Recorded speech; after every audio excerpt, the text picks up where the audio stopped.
Bonjour à tous et bienvenue à True Fact. Le ministre responsable des institutions démocratiques, M.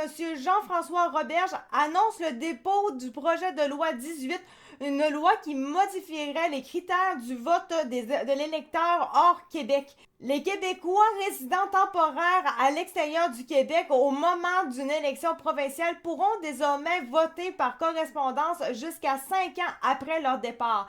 Cette modification vient répondre à un jugement rendu l'été dernier sur la durée prescrite par la loi actuelle. Ça vient du site infolanodia.ca. Je sais pas vraiment c'est de qui exactement ça a été écrit, mais ça a été mis en ligne le 26 mars 2026. Jusqu'à présent, les électeurs absents du Québec depuis plus de 2 ans perdaient leur admissibilité au vote par correspondance. Ce projet de loi propose de porter cette limite à 5 ans, ce qui correspond à la durée maximale d'une législature. Cette nouvelle période garantirait à tout électeur ayant temporairement quitté le Québec la possibilité de voter par correspondance à au moins une élection générale suivant son départ. Une fois ce délai dépassé, la personne qui détiendrait toujours la qualité d'électeur au sens de la loi électorale ne perdrait pas son droit de vote, mais perdrait la faculté de l'exercer par correspondance. L'objectif est d'offrir à l'électeur la possibilité de continuer à participer au processus démocratique tout en s'assurant que son lien avec le Québec subsiste. Je vais vous expliquer maintenant la raison pourquoi je suis pas tant d'accord, ok, d'avoir le droit de voter, ok, mais de l'exercer, je suis pas tant d'accord parce que quand c'est rendu que ça fait plus que 2 ans que tu n'es plus au Québec, il y a bien des affaires qui ont eu le temps de changer. On s'entend en politique, là, même si c'est très long, il y a des choses qui peuvent changer entre-temps. Surtout quand on parle 5 ans plus tard, on se comprend que juste un changement de gouvernement, c'est 4 ans. Hein. Généralement, là, on vote aux 4 ans. Donc, j'ai de la misère un peu avec ça parce que tu n'habites plus là. En quoi ça te concerne si tu n'habites plus sur le territoire?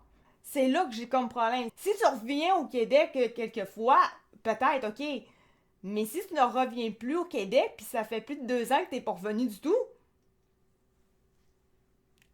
t'es plus trop concerné, là. Le projet de loi prévoit également une exception pour les électeurs séjournant à l'étranger à des fins d'études. Cette mesure vise à tenir compte du caractère temporaire et structuré des séjours d'études dont la durée peut excéder 5 ans. De toute façon, je veux pas être plate, là, mais c'est pas les étudiants en général qui votent le plus. Donc, c'est correct. C'est important que les Québécois qui vivent temporairement à l'extérieur puissent continuer de voter. Oui, parce que de toute façon, quand ils vont revenir, ben il faut quand même que ça soit, il y ait le droit de parole, on s'entend.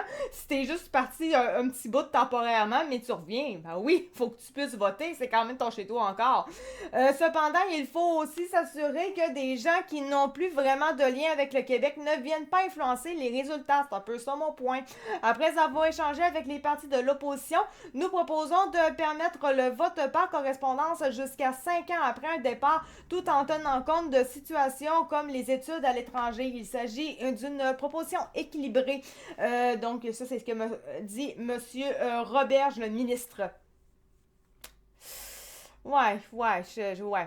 Je le sais pas. À suivre pour cette histoire-là, on verra bien ce que ça va donner. On s'entend, c'est un projet de loi et non pas une loi qui est à proprement faite, digérée et tout, on va dire.